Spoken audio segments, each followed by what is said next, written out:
ஒரு பார்வையற்ற மனிதர்கள் குழு ஒரு யானை நகரத்திற்கு கொண்டு வரப்பட்டதை கேள்விப்பட்டு அவர்கள் அது எப்படி இருக்கும் என தெரிந்து கொள்ள விரும்பினார்கள். அவர்கள் யானையின் அருகில் சென்று ஒவ்வொருவரும் யானையின் வெவ்வேறு பகுதிகளை தொட்டபடி அது எப்படி இருக்கும் என கற்பனை செய்ய முயற்சித்தார்கள். முதலாவது மனிதர் யானையின் வயிற்றை தொட்டு, யானை ஒரு சுவர் போன்றது என்று கூறினார். இரண்டாவது மனிதர் யானையின் தந்தத்தை தொட்டு, இல்ல இல்ல, யானை ஒரு ஈட்டி மாதிரி இருக்கிறது என்று கூறினார்.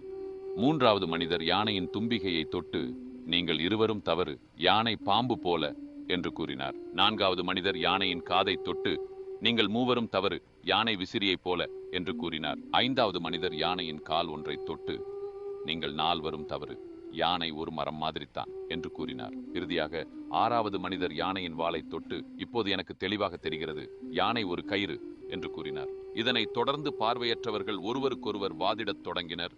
அவர்கள் ஒவ்வொருவரும் தாங்கள் சொல்வதுதான் சரி என்று உறுதியாக நம்பினர். தூரத்தில் இருந்து இவர்களை பார்த்து கொண்டிருந்த ஒரு முதியவர் அருகில் வந்து, நீங்கள் அனைவரும் சரியாகத்தான் சொல்கிறீர்கள், ஆனால் நீங்கள் அனைவரும் தவறாக சொல்கிறீர்கள் என்று கூறினார். மேலும் அவர், யானை என்பது மிகவும் பெரியது மற்றும் குழப்பமானது, அதன் ஒரு பகுதியை மட்டும் வைத்து அதை வரையறுக்க முடியாது.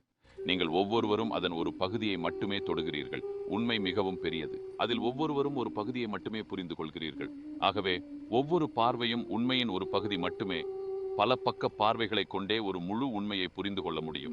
எனவே அந்த பார்வையற்ற மனிதர்கள் ஒவ்வொருவரும் புரிந்து கொண்டதை இணைத்தே முழு யானையை புரிந்து கொள்ள முடியும். எனவே எமது ஒரு பகுதியை கொண்டு முடிவுகளை எடுக்காமல் அனைவரது கருத்தையும் வரவேற்று அதை ஆராய்ந்து முடிவுகளை எடுப்பதுதான் சரி.